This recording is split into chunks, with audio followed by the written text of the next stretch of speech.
നമസ്കാരം. തെക്ക് വടക്കിലേക്ക് സ്വാഗതം. ഞങ്ങൾ പറഞ്ഞ പോലെ തെക്ക് നിന്ന് അശോക് കർത്തായും, വടക്ക് നിന്ന് അതായത് ഡൽഹിയിൽ നിന്ന് വി കെ ചെറിയാൻ എന്ന ഞാനും ഇന്ന് സംസാരിക്കാൻ ഉദ്ദേശിക്കുന്നത് കേരളം കേരളത്തിലെ പൊളിറ്റിക്കൽ പാർട്ടികൾ, അതായത് കേരളത്തിലെ മൂന്ന് പ്രബലമായ ഗ്രൂപ്പുകളുണ്ട്. കോൺഗ്രസ് നയിക്കുന്നതും CPM നയിക്കുന്നതും അതുപോലെ BJP നയിക്കുന്നതും ഒരു ചെറിയ ഗ്രൂപ്പുമുണ്ട്. ഈ മൂന്ന് ഗ്രൂപ്പും ഡൽഹിയിൽ നോക്കുമ്പോൾ പലപ്പോഴും തോന്നാറുണ്ട് അവർ ദേശീയ പാർട്ടിയുടെ ഭാഗമാണോ എന്ന്. എന്തുകൊണ്ടെന്നാൽ ഈ മൂന്ന് ഗ്രൂപ്പിലെയും ആൾക്കാർ പെരുമാറുന്നത്, രാഷ്ട്രീയപരമായും പെരുമാറുന്നതും ഒക്കെ മലയാളിക്ക് തന്നെ ചിലപ്പോൾ അത്ഭുതം തോന്നാറുണ്ട്. BJPക്കാർ കളിയാക്കി കോൺഗ്രസിനെയും CPM പറയാറുണ്ട്, കേരളത്തിൽ ദോസ്തി കേരളത്തിൽ ഗുസ്തി ദേശീയമായി ദോസ്തി BJPക്കാർ പറയാറുണ്ട്. അതുപോലെ തന്നെ BJPക്കാരെ നേതാക്കന്മാരെ പറ്റി ഇവിടുന്ന് കേൾക്കുന്നത് 10 വർഷത്തേക്ക് നമ്മളവിടെ നോക്കേണ്ട കാര്യമില്ല, ഭാവിയുടെ ഇൻവെസ്റ്റ്മെന്റ് അവരൊക്കെ ഇരുന്നോട്ടെ എന്നുള്ള മട്ടിലാണ്. ഈ ഒരു കോൺട്രാഡിക്ഷൻ, ഇത് രാഷ്ട്രീയപരമാണോ അതോ മലയാളിയുടെ സാമൂഹ്യപരമായ ലിമിറ്റേഷൻ ആണോ എന്നാണ് ഞങ്ങൾ പരിശോധിക്കാൻ ഉദ്ദേശിക്കുന്നത്. നമുക്ക് ഓരോ പാർട്ടികളെ എടുക്കാം.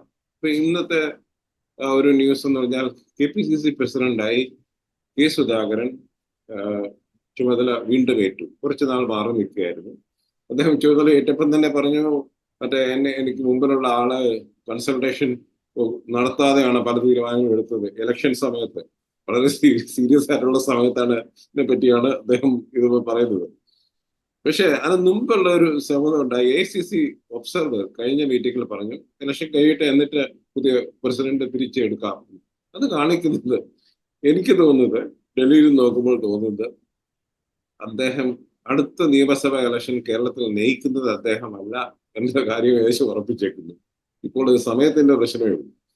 അപ്പൊ നമുക്ക് കോൺഗ്രസിനെ പറ്റി സംസാരിക്കാം. കോൺഗ്രസിൽ ഇങ്ങനെ ഒരു സിറ്റുവേഷൻ, അതായത് ദേശീയ നേതൃത്വ താല്പര്യം അദ്ദേഹം അവിടെ തുടരണോ എന്നൊരു സംശയം, ഒരു ക്വസ്റ്റ്യൻ മാർക്ക് ഇട്ട് വെച്ചേക്കാണ്.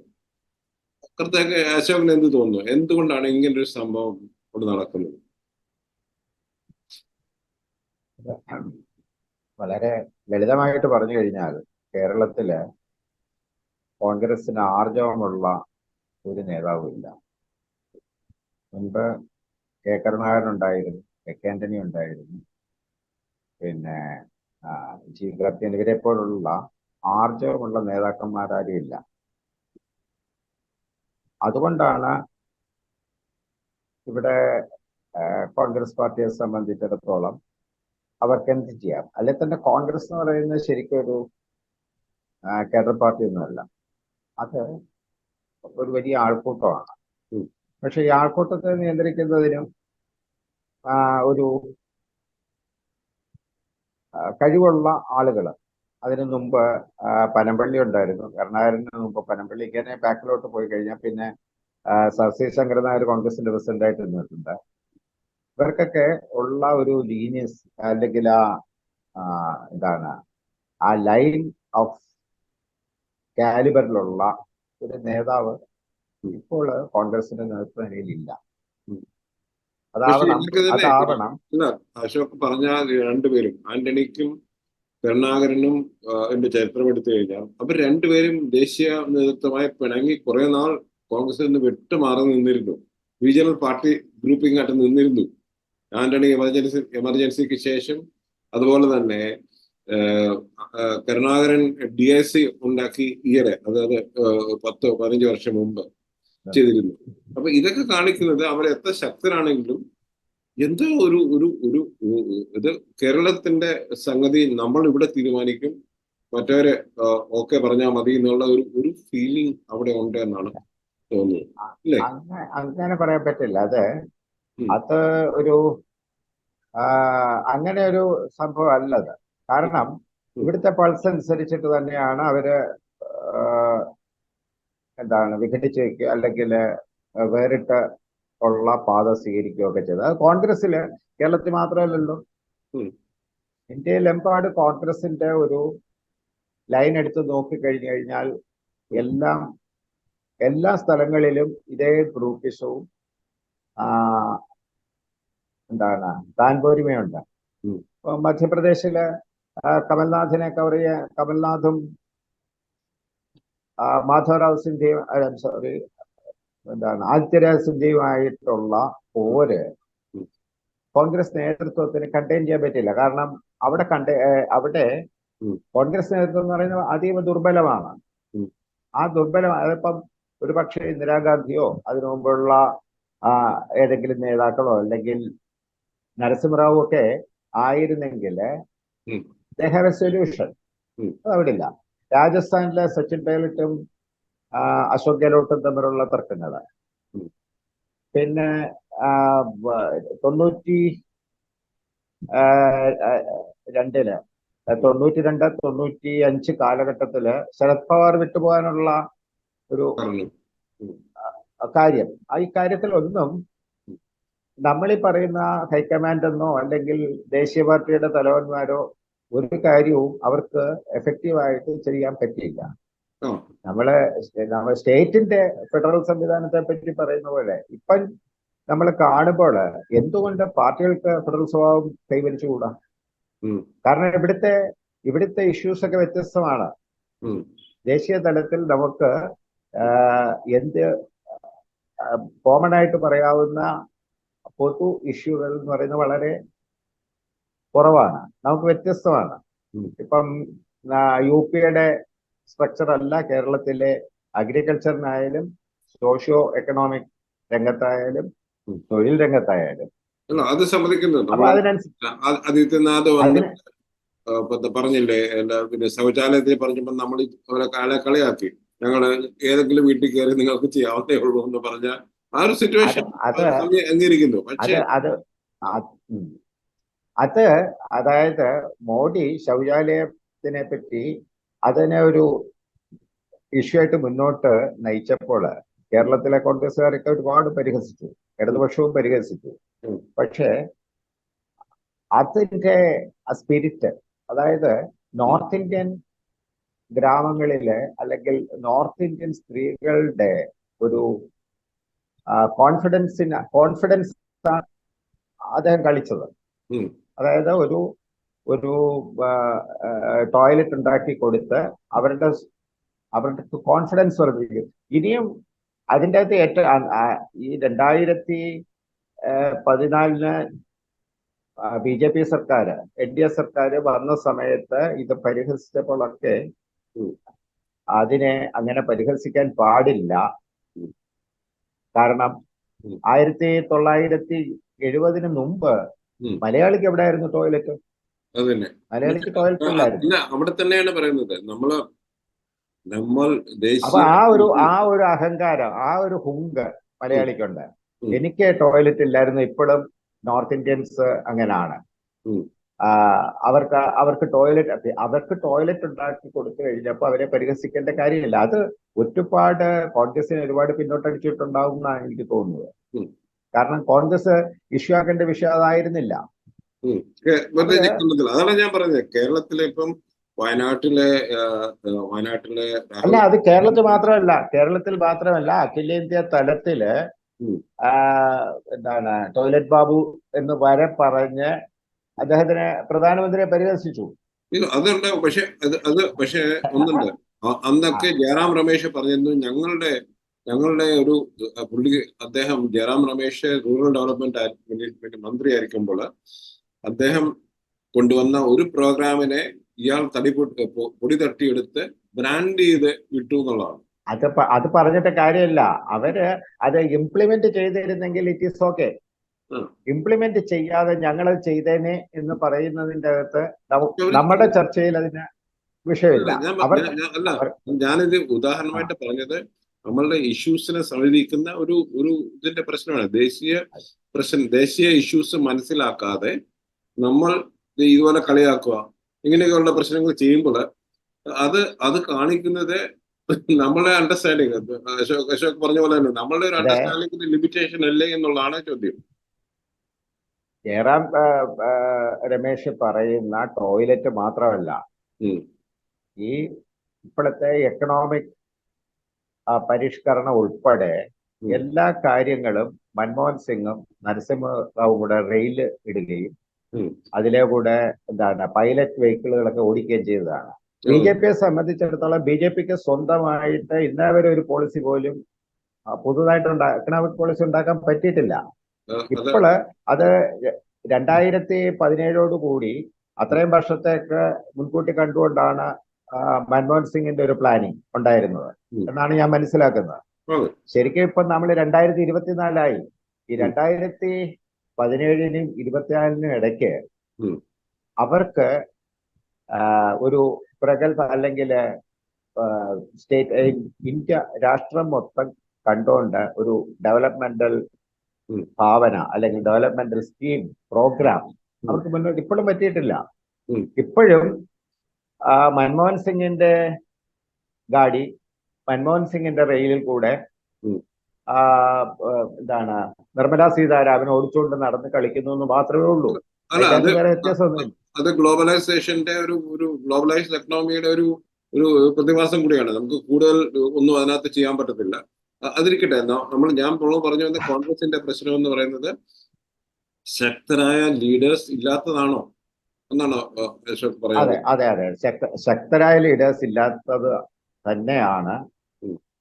ശക്തരായ ലീഡേഴ്സ് ഉണ്ടെങ്കിൽ അവർക്ക് മുന്നോട്ട് വരാനുള്ള അവസരമില്ല, അവരെ അംഗീകരിക്കുന്ന പരിപാടികളില്ല. അതൊക്കെയാണ് കോൺഗ്രസിന്റെ ഏറ്റവും വലിയ. ഞാൻ ചോദിക്കട്ടെ, കോൺഗ്രസിൽ തെരഞ്ഞെടുപ്പ് നടന്നിട്ട് എത്ര വർഷമായി? ജനാധിപത്യ പ്രക്രിയയിലെ ഒരു പ്രധാനപ്പെട്ട കാര്യമാണ്. പണ്ട് കാലത്ത് ഒരു എന്താ പറയുന്ന ബൂത്ത് തലം തൊട്ട് തെരഞ്ഞെടുപ്പ് നടത്തി ആളുകളെ കോൺഗ്രസിന്റെ ഓരോ കമ്മിറ്റികളിലേക്ക് കൊണ്ടുവരുന്നതായിരുന്നു കോൺഗ്രസിന്റെ ഒരു ശീലം. അതിൻ്റെ അകത്ത് അടിപിടി വേളമൊക്കെ നടക്കും. 2014 മൻമോഹൻ സിംഗ് സർക്കാർ പരാജയപ്പെട്ട് BJP സർക്കാർ ഭരണത്തിൽ വരുന്ന സമയത്തെങ്കിലും എന്താണ് തങ്ങളുടെ അപാകം എന്ന് നോക്കിയിട്ട് തങ്ങളുടെ സ്ട്രക്ചറിൽ വന്നിട്ടുള്ള അപാകം എന്താണ്, അത് തിരുത്തണമെങ്കിൽ അതിനുള്ള ആളുകളെ ഈ ജനങ്ങൾക്കിടയിൽ അന്ന് കോൺഗ്രസിന്റെ കൂടെ ധാരാളം ആളുകൾ ഉണ്ടായിരുന്നു. അവര് തോറ്റു എന്ന് പറയുന്നെങ്കിൽ പോലും കോൺഗ്രസിന്റെ അംഗസംഖ്യ അന്ന് കുറഞ്ഞിട്ടില്ല. അന്ന് ഇമ്മീഡിയറ്റ് ആയിട്ട് രാഹുൽ ഗാന്ധി ഇന്ത്യൻ നാഷണൽ കോൺഗ്രസിന്റെ വൈസ് പ്രസിഡന്റ് ആണെന്ന് അദ്ദേഹം ഒരു തെരഞ്ഞെടുപ്പ് പ്രഖ്യാപിക്കുകയാണ്. ഹൈക്കമാൻഡിൽ ഇരിക്കുന്ന ആന്റണി ഉൾപ്പെടെയുള്ളവർ പോയി നാട്ടിൽ നിന്ന് തെരഞ്ഞെടുക്കപ്പെട്ടു വാ എന്ന് പറഞ്ഞിരുന്നെങ്കിൽ രാഹുൽ ഗാന്ധിയും അതിന്റെ ഉയർന്ന തലത്തിൽ ഇരുന്നേനെയും കോൺഗ്രസ് പാർട്ടിയിൽ രക്ഷപ്പെട്ടെ. അല്ല, അത് ദേശീയമായ, പക്ഷെ നാഷണലായി ഞാൻ കേൾക്കുന്നത് യൂത്ത് കോൺഗ്രസിൽ മാത്രമാണ്, കോൺഗ്രസിന്റെ ഒരു ശാഖയായ യൂത്ത് കോൺഗ്രസിൽ മാത്രമാണ് അങ്ങനെ ഒരു ഇലക്ഷൻ ഇപ്പോൾ നടക്കുന്നത്. കഴിഞ്ഞ ഇലക്ഷന് രാഹുൽ മാങ്കൂട്ടത്തിനെ പോലീസ് വരെ അറസ്റ്റ് ചെയ്യാൻ പോയി ഇതൊക്കെ പറഞ്ഞില്ലേ. അപ്പൊ അങ്ങനെ ഒരു ഇലക്ഷൻ അവിടെ അത് എനിക്ക് തോന്നുന്നത് ഇന്ത്യ മഹാരാജ്യത്ത് വേറെ ഒടുക്കും നടക്കുന്നില്ല, യൂത്ത് കോൺഗ്രസിൽ നടന്നു എന്ന് ഞാൻ കേൾക്കുന്നു. അല്ല, അപ്പൊ അന്നേരം കോൺഗ്രസിന് അങ്ങനെ സ്ട്രക്ചർ കേരളത്തിലുണ്ട് എന്നുള്ള ഒരു വാസ്തവല്ലേ? അപ്പൊ അത് ഏകദേശം എനിക്ക് തോന്നുന്നത് കമ്മ്യൂണിസ്റ്റ് പാർട്ടികളുടെ ഇൻഫ്ലുവൻസും കൂടെ അത് മുഴുവൻ കോപ്പി ചെയ്ത സ്ട്രക്ചറാണ്. ഇപ്പം എന്താണ് സുധാകരന് താല്പര്യമുള്ള സുധാകരന് താല്പര്യമുള്ള അല്ലെങ്കിൽ ബാബു പ്രസാദിന് താല്പര്യമുള്ള അങ്ങനെ അതല്ല ജനാധിപത്യത്തിൽ സ്വീകരിക്കേണ്ട സ്റ്റാൻഡേർഡ്. അവിടെ ചെയ്യേണ്ടതെന്ന് പറഞ്ഞു കഴിഞ്ഞാല് ജനങ്ങളിൽ വർക്ക് ചെയ്യുന്ന ആളുകളാണ്. ഇവർക്കെല്ലാവർക്കും വിയർപ്പിന്റെ അസുഖമുള്ളതാണ്. കോൺഗ്രസ്സുകാരുടെ ഏറ്റവും വലിയ പ്രധാന പ്രശ്നം അതാണ്. കാരണം കോൺഗ്രസ് വോട്ട് ചെയ്യുന്ന സമൂഹം എന്ന് പറയുന്നത് അവര് അൺഓർഗനൈസ്ഡ് ആണ്, അവരെ കാണാൻ പറ്റത്തില്ല. ഇപ്രാവശ്യത്തെ 2024 തെരഞ്ഞെടുപ്പിൽ തന്നെ കോൺഗ്രസ് അനുഭാവികളായ ജനങ്ങളാണ് രാവിലെ അല്ലെങ്കിൽ ഉച്ചയ്ക്ക് മുമ്പ് വോട്ട് ചെയ്ത് തീർത്തത്. അതിനെപ്പറ്റി നമ്മൾ പഠിച്ചു കഴിഞ്ഞാല് 5% വോട്ടിന്റെ, ഞാൻ ചോദിച്ചിടത്തോളം പഴയ കോൺഗ്രസ്സുകാർ, പുതിയ കോൺഗ്രസ്സുകാർക്ക് വോട്ടർ പട്ടികയും അവിടുത്തെ ആളുകളെ അറിയത്തില്ല. അതിന് ട്രെയിനിങ് ഉള്ള കോൺഗ്രസ്സുകാര് ഇന്ന് തുലവും വിരളമാണ്. ഇതാണ് കോൺഗ്രസിന്റെ അവസ്ഥ. കോൺഗ്രസ് അതിൻ്റെ അകത്ത് അതൊരു വ്യക്തി അധിഷ്ഠിതമായിട്ട് അവർക്ക് ഓർഗനൈസ് ചെയ്ത് പറ്റും. എല്ലാ സ്ഥലത്തും അങ്ങനെയാണ് നമ്മൾ കാണുന്നത്. അല്ല, കോൺഗ്രസ് പണ്ട് ഞാൻ മുതലേ ചോദിക്കട്ടെ, ഒരു ആൾക്കൂട്ടം പോലെയാണല്ലോ. ഉണ്ട് സ്വാതന്ത്ര്യത്തിന് മുമ്പ് ഉണ്ട്. നമ്മുടെ അതെ, പൊതുവികാരത്തെ മൂപ്പനാർക്ക് ശേഷം ആ, തമിഴ്നാട്ടിൽ പൊതുവികാരത്തെ കോൺഗ്രസിനെ കാണാനില്ല. അതന്നെ. അല്ല, ഇന്ദിരാഗാന്ധിയുടെ ആ, സമയം മുതൽ പൊതുവികാരം മുന്നിൽ നിർത്തി ഒരു ഇഷ്യൂ കൊണ്ടുവന്ന് അതിന്റെ ചുറ്റും കുറെ ആൾക്കാർ കൂടുക എന്നുള്ളതാണ് കോൺഗ്രസിന്റെ ഒരു പഴയ ശൈലി. അതെ. അതിപ്പോഴും അത് ആ, കണ്ടിന്യൂ ചെയ്യുന്നു എന്ന് പറയേണ്ടി വരും. പക്ഷെ എന്നാലും അത് ഇല്ല. ഇപ്പൊ അവർക്ക് യാതൊരുവിധ പോളിസി ഇല്ല. ഉം, ഇപ്പോള് അതായത് കേരളത്തിലെ പ്രതിപക്ഷ നേതാവ് പറയുന്ന അബദ്ധങ്ങൾക്ക് കൈയും കണക്കുമില്ല. അല്ല, അത് ഓരോരുത്തരുടെ ആ, അല്ല, പേഴ്സണൽ. അങ്ങനെ ഒരാളാണ് കോൺഗ്രസിന്റെ അങ്ങനെ ഒരാളാണോ ഉം, 100 സീറ്റിന്റെ ബലത്തിലിരിക്കുന്ന ഉം. കേരളത്തെ ഭരണപക്ഷത്തോട് ഫൈറ്റ് ചെയ്യേണ്ടതെന്നാണ് എന്റെ ചോദ്യം.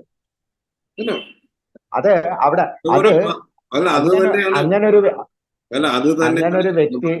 ബാക്കി ഗ്രൂപ്പുകളോട് പറയുമ്പോഴും നമുക്ക് ചോദിക്കേണ്ടി വരുന്ന പല ചോദ്യങ്ങളും അങ്ങനെ തന്നെയാണ് കേരളത്തിൽ. അതുകൊണ്ട് ഞാൻ പറഞ്ഞത് കേരളത്തിന്റെ ഒരു ഒരു സവിശേഷ സിറ്റുവേഷൻ എപ്പോഴും പറയുന്ന ആ ഒരു സിറ്റുവേഷൻ ആണ് ഇത് കോൺഗ്രസിന് ഉള്ളത്. അതാണ് ഞാൻ അല്ല പറഞ്ഞത്. അല്ല അതിനോട് ഹൈപ്പോത്തസിസ് യോജിക്കാൻ ആണ്. പറ്റില്ല. കേരളത്തിലെ ഇപ്പൊ ഞാൻ കർണാടക എടുത്തു കഴിഞ്ഞാല് ഉം. സിദ്ധരാമയ്യ ഉണ്ട്, പക്ഷെ ഭരിക്കുന്ന ശിവകുമാറാണെന്നാണ് പറയുന്നത് ആണോ? ആയിരിക്കും. അവിടെ. ആ അപ്പം ആ, എന്താണ് തെലുങ്കാനയില് എന്താ രേവണ്ണ ആണെന്ന് തോന്നുന്നു പുതിയ മുഖ്യമന്ത്രി. രേവന്ത് റെഡ്ഡി. രേവണ്ണ റെഡ്ഡി. അതെ. അദ്ദേഹം മുഖ്യമന്ത്രിയായി. അദ്ദേഹം ആ, അദ്ദേഹത്തിന് വേണ്ട ആൾക്കാരെയൊക്കെ സംഘടിപ്പിച്ച് അദ്ദേഹം മുഖ്യമന്ത്രിയായി. അല്ല, അത് എപ്പോഴും ഇങ്ങനെയാണ് ഇതാണ് കോൺഗ്രസിന്റെ സ്റ്റൈല്. അല്ല. അല്ലാതെ അവരുടെ കോൺഗ്രസ് പാർട്ടിയിൽ എന്ത് ചർച്ച നടക്കുന്നു? ഡൽഹിയിൽ ഇരുന്നിട്ട് ഈ ഡൽഹിയിൽ ഇരുന്നിട്ട് പറയുന്ന പറഞ്ഞു കഴിഞ്ഞാൽ മിക്ക പാർട്ടികളുടെയും ഡൽഹിയിൽ ഇരിക്കുന്ന നേതാക്കന്മാരെന്ന് പറയുന്നത് ഇപ്പോഴത്തെ ഒരു അവസ്ഥയില് അടൂർ ഗോപാലകൃഷ്ണൻ എലിപ്പത്തായത്തിലെ കരവനയുടെ റോളിലായിരിക്കും. അവര് നമുക്ക് പിന്നെ പറയേണ്ടി വരും. അതിപ്പോൾ അഡ്വാൻസ് ആയിട്ട് പറഞ്ഞ അവര് അവിടെ നിന്നിട്ട് പറയും ആദ്യം ഷൂ എന്ന് പറയും. അത് കഴിഞ്ഞിട്ട് പിന്നെ നമ്മൾ കേൾക്കുന്നത് ജാനമ്മോ എന്നുള്ളൊരു വിളിയാണ്. അതായത് പശുവിനെ അഴിച്ചു കിട്ടാൻ, കോഴിയെ ഓടിക്കാൻ ഒക്കെ ജാനമ്മ പറയണം. നമ്മൾ ഈ ആര്യവസരയിലേ കിടക്കും. അല്ല, അതുണ്ട്. അത് കോൺഗ്രസിനും ഉണ്ട്. പറയും. അപ്പൊ അതാണ് ഞാൻ പറയാൻ പാർട്ടി നമുക്ക് പോവാം. ഇപ്പൊ കോൺഗ്രസില് ഇതുപോലുള്ള കോൺട്രാഡിക്ഷൻസ് ഉണ്ട് എന്ന് അശോക് സമ്മതിക്കുന്നു. അത് എനിക്ക് തോന്നുന്നത് കേരളത്തിൽ വരുമ്പോ ഇത് വളരെ പ്രകടമാണ്. ഈ അശോക് പറഞ്ഞ പോലെ പിന്നെ ശശി തരൂരിനെ പോലെ വളരെ ഇന്റലക്ച്വൽ ആയിട്ടുള്ള ഒരാള് CWC മെമ്പറാണ്. അദ്ദേഹം മത്സരിച്ചു, കോൺഗ്രസ് തന്നെ അംഗീകരിച്ചു അദ്ദേഹത്തെ 1000 വോട്ട്. ഞങ്ങൾ ആരും വിചാരിച്ചില്ല 1000 വോട്ട് കിട്ടുമെന്ന്. പക്ഷെ ഞാൻ വിചാരിച്ചൊരു 400-500 രൂപ കിട്ടും. പക്ഷെ 1000 വോട്ട് കിട്ടി. അപ്പൊ അത് കോൺഗ്രസ് സിസ്റ്റത്തിന് മനസ്സിലായി ഇദ്ദേഹത്തെ നമ്മൾ അംഗീകരിച്ചേ പറ്റത്തുള്ളൂ. അങ്ങനെ ചെയ്തു. അങ്ങനെയുള്ള ഒരാൾ അവിടെ നിൽക്കുമ്പോൾ താങ്കൾ പറഞ്ഞ പോലെ സതീഷിനെ പോലെ ചില കൂടുതൽ ശബ്ദമുണ്ടാക്കുന്ന ഒരാളാണ് അവിടെ പ്രതിപക്ഷ നേതാവ്. അത് കോൺട്രാഡിക്ഷൻ. അതുകൊണ്ടാണ് ഞാൻ പറഞ്ഞത്. അപ്പൊ അതുപോലെ തന്നെ ശബ്ദം ഉണ്ടാക്കുന്നതല്ല ഒരു പ്രതിപക്ഷ നേതാവിന്റെ ക്വാളിറ്റി എന്ന് പറയുന്നത്. അദ്ദേഹം ഉണ്ടാക്കുന്ന ശബ്ദത്തിന്റെ ഇമ്പാക്ട് എന്ത് മാത്രം ഉണ്ട് എന്നുള്ളതാണ്. അത് തന്നെയാണല്ലോ രമേശ് ചെന്നിത്തലയ്ക്ക് പറ്റിപ്പോയത്. കോവിഡ് സമയത്ത് അദ്ദേഹം ഒത്തിരി ശബ്ദം വളരെ ഇഷ്യൂസ് കൊണ്ടുവന്നു. പക്ഷെ അവസാനം അറിയാമല്ലോ എന്താണെന്ന്. അപ്പൊ അതുകൊണ്ട് അത് കോൺഗ്രസിന്റെ ഇന്റേണൽ പൊളിറ്റിക്സിൽ എപ്പോഴും സംഭവിക്കുന്ന കാര്യങ്ങളാണ്. അത് ചെറിയ ഒരു തെന്നല് മതി വീണു പോകാന്. ഇപ്പം രാഹുൽ മാങ്കൂട്ടത്തിൽ വലിയ നേതാവാണ്. പക്ഷേ അദ്ദേഹത്തിന്റെ ഭാവി ശോഭനമാണെന്ന്, രാഷ്ട്രീയ ഭാവി ശോഭനമാണെന്ന് ഞാൻ വിചാരിക്കുന്നു. കാരണം ഈ പറയുന്ന സകലമാന ഇതുകളും ഈ ഞണ്ടുകളും പുള്ളിയെ പിടിക്കും. വളരെ എല്ലാ പാർട്ടികളിലുള്ള ഒരു പ്രശ്നം തന്നെയാണ്. അതിനെ വൈകാരികമായിട്ട് അവർ കൈകാര്യം ചെയ്യും. അദ്ദേഹത്തിന്റെ ഭാവി മിക്കവാറും രാഷ്ട്രീയ ഭാവി വളരെ ഒന്നും മനസ്സിലാക്കണം. അദ്ദേഹം കുറെ നാൾ ഡൽഹിയിൽ ഉണ്ടായിരുന്നു. അതുകൊണ്ട് ഇവിടെ ഡൽഹി കാരുമായിട്ട് വളരെ സൗഹൃദത്തിലായിരുന്ന ഒരു മനുഷ്യനും കൂടെയാണ്. അതുകൊണ്ട് അതും മനസ്സിൽ വെച്ചിട്ടുണ്ട്. ഡൽഹിക്ക് അങ്ങനെ പ്രത്യേകിച്ച് ഇതൊന്നുമില്ല. അത് ദേശീയ നേതൃത്വത്തിന്റെ ഒരു സപ്പോർട്ട് എന്ന് പറയുമ്പോൾ ഈ ടാക്ടിക്കൽ സപ്പോർട്ട് എന്ന് പറയുന്നത് ഒന്ന് വേറൊന്നാണ്.